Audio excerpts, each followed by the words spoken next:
Stop பண்ணது? யார் அது? ஏய் வாய மூடுறா. யார் அது?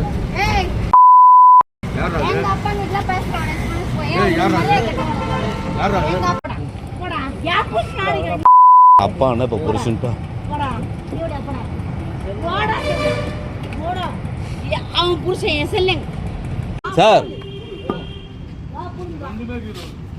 வாடா வாடா. வா என் புடுங்க வா.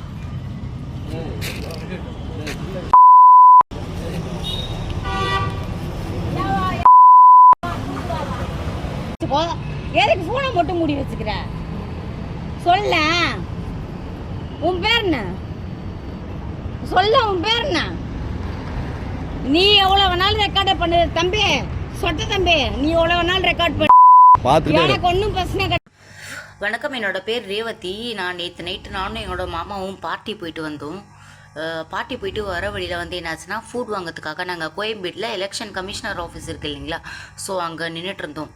அப்போ வந்து ஒரு 4 போலீஸ்காரங்க வந்துட்டு எங்கள் மாமா கிட்ட வம்படியாக வந்துட்டு வேஷ்டி சட்டை போட்டுட்டு அவர் நின்றுட்டு இருந்ததுனால வந்து அவர்கிட்ட ஒரு மாதிரி வம்பு எடுத்தாங்க. என்ன மயிறுன்ற மாதிரி பேசினாங்க. எனக்கு கோவம் வந்துருச்சு. உடனே நீங்கள் தேவையில்லாமலாம் பேசுகிறீங்க, இப்படிலாம் பேசாதீங்க அப்படின்னு சொல்லிட்டு நான் அவங்கள வந்து கோவமாக பேசினேன். நானும் போதையில் தான் இருந்தேன், ஆனால் கோவமாக பேசினேன், நல்லா திட்டி விட்டேன். அதுக்கு வந்துட்டு இஃப் இன்கேஸ் என் மேலே தவறு இருந்ததுன்னா ஒரு உமன் போலீஸை வச்சு அவங்க வந்துட்டு நாளைக்கு மறுநாள் வாங்கம்மா அப்படின்னு சொல்லி அவங்க வந்து ஆக்ஷன் எடுத்துருந்துருக்கலாம். ஈவன் வந்துட்டு இஃப் இன்கேஸ் நான் தவறே பண்ணியிருந்தா கூட ஒரு போதையில் இருக்கிற ஒரு பொண்ணை லாக்அப்பில் வச்சோ இல்லை வந்துட்டு அடித்தோ விசாரிக்கிறதுக்கு எந்த போலீஸ்காரங்களுக்கும் ரைட்ஸ் கிடையாது. ஆனால் நேற்று வந்து அவங்க 4 பேர் சேர்ந்து என்ன போட்டு காமிக்க முடியாத இடத்துல அடிச்சிருக்காங்க. 4 போலீஸ்காரங்க சேர்ந்து என் பேக்கில் அடிச்சிருக்காங்க.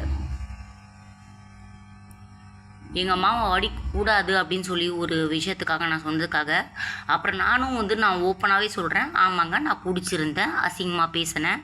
இஃப் இன்கேஸ் என் மேலே தப்பு இருந்ததுனாலோ கோவம் இருந்ததுனாலோ இல்லை பிரச்சனை இருந்ததுனாலோ நீங்கள் மறுநாள் ஒரு போலீஸ்காரங்களை விட்டு லேடிஸ் போலீஸ்காரங்களை விட்டு என்கிட்ட ஃபோனை பண்ணி நீங்கள் மறுநாள் ஸ்டேஷன் வர வச்சு பேச வச்சுருக்கலாம். நீங்கள் இப்படி எந்த தைரியத்தில் என்ன நீ அடிப்பீங்க? இங்கே பாருங்கள், காமிக்க முடியாத இடத்துல சுத்தமாக உட்கார முடியல. இப்போ தான் எண்ணெய் தடவிட்டு உட்காந்துருக்கேன், பாத்ரூம் போக முடியல.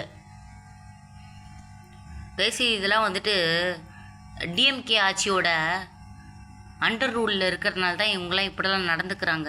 தயவுசெய்து எப்படி சொல்கிறதுன்னு தெரில எனக்கு. அண்டு அப்புறம் ஒருத்தர் வந்தார், ஏசி அப்படின்னு நினைக்கிறேன். அவர் வந்துட்டு அந்த என்ன யார் அடித்தாங்களோ அவங்கள வந்துட்டு தலையை தாடி குத்துட்டு போகிறாரு. K10 police station Koyambedu.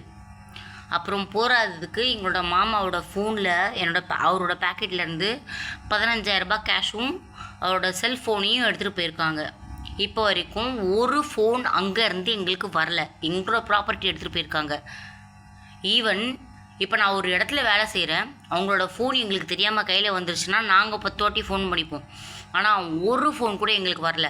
நான் காலிலேருந்து 10 வாட்டி ஃபோன் அடிக்கிறேன். எங்களோட ஃபோன் என்னாச்சுன்னா வந்து இன்ஸ்பெக்டர் பந்தோபஸ்துக்கு போயிருக்காரு, நீங்கள் வந்துட்டு அப்பர் பேசுங்க இப்புறம் பேசுங்க அப்படின்ற மாதிரி அவங்க இழுத்தடிக்கிறாங்களே தவிர காசை பற்றி எதுவுமே சொல்ல, ஃபோனை பற்றி எதுவுமே கேட்கல.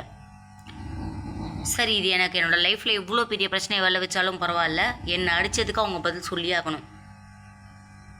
ஹியூமன் ரைட்ஸ் கமிஷனுக்கு நான் ஃபோன் அடித்தேன். ஹியூமன் ரைட்ஸ் கமிஷன்லேருந்து எனக்கு எந்த ஆன்சரும் இல்லை, கான்டாக்ட் நம்பர் இல்லாதனால.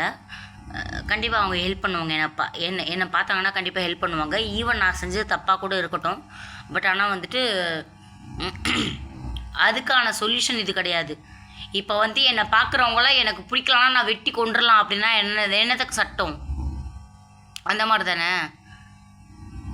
அவங்களுக்கு என்கிட்ட பிரச்சனைனா அவங்க எப்படி வந்து டேக்கிள் பண்ணமோ, எப்படி ஹேண்டில் பண்ணோம் அப்படியே ஹேண்டில் பண்ணணும்.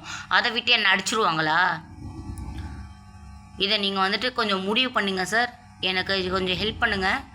இல்லைனா நான் வந்துட்டு தற்கொலை கடிதம் எழுதி வச்சுட்டு K10 போலீஸில் வந்துட்டு K10ல் வந்துட்டு 4 பேர் இருந்தாங்க. அங்கே 4 பேரும் வந்துட்டு தான் காரணம்னு சொல்லிட்டு நான் எழுதி வச்சு செத்துருவேன் சார். இது உண்மையான உண்மை. போராதுக்கு எங்கள் மாமாவை போட்டு அடித்தாங்கன்னு சொன்னல, அதை பாருங்கள். இப்போ வரைக்கும் அவரால் எழுந்துக்கவே முடியல. காலில் இருந்து வாய் வீங்கி இருக்கு அவருக்கு. பல்லு உடஞ்சிருக்கு, 3 பல்லு உடஞ்சிருச்சு அவருக்கு அடித்த அடியில். முதல்ல பல்லு உடையிறதே வந்து லா படி தப்பு சார். நீங்களாம் எந்த உலகத்தில் இருக்கீங்கன்னு எங்களுக்கு தெரியல, எந்த தைரியத்தில் ஆடுறீங்கன்னு எங்களுக்கு தெரியல. 2026 நாங்கள் பார்த்துக்குறோம், சரிங்களா? உங்களை வந்துட்டு கண்டிப்பாக சொல்கிறேன், நான் நைட்டே சூசைட் பண்ணினாலும் பண்ணிப்பேன். நான் கொஞ்சம் தைரியமான பொண்ணு, நான் கொஞ்சம் திமிரான பொண்ணு. உங்களை அழிக்கிறதுக்காகவே நான் சூசைட் பண்ணிக்கணும் அப்படிலாம் எங்களுக்கு யோசனை கிடையாது. எனக்கு வலிக்குது, இங்கே பாருங்கள் வலிக்குது. நான் பண்ணிப்பேன் சார், தேங்க்யூ. உங்கள் மேலே கம்ப்ளைண்ட் பண்ணிட்டு நான் பண்ணிப்பேன் சார், தேங்க்யூ. செய்திகளை உடனுக்குடன் தெரிந்து கொள்ள கீழ்க்கண்ட கேபிள் மற்றும் டிடிஹெச் நெட்வொர்க்குகளில் எம்நாடு செய்தி தொலைக்காட்சியை காணுங்கள். பாதகம் செய்பவரை கண்டால் நாம் பயம் கொள்ளலாகாது பாப்பா. மோதி மிதித்து விடு பாப்பா, அவர் முகத்தில் உமிழ்ந்து விடு பாப்பா. அண்மை செய்திகளை உடனுக்குடன் தெரிந்து கொள்ள இணைந்திருங்கள் எம்நாடு தொலைக்காட்சியுடன்.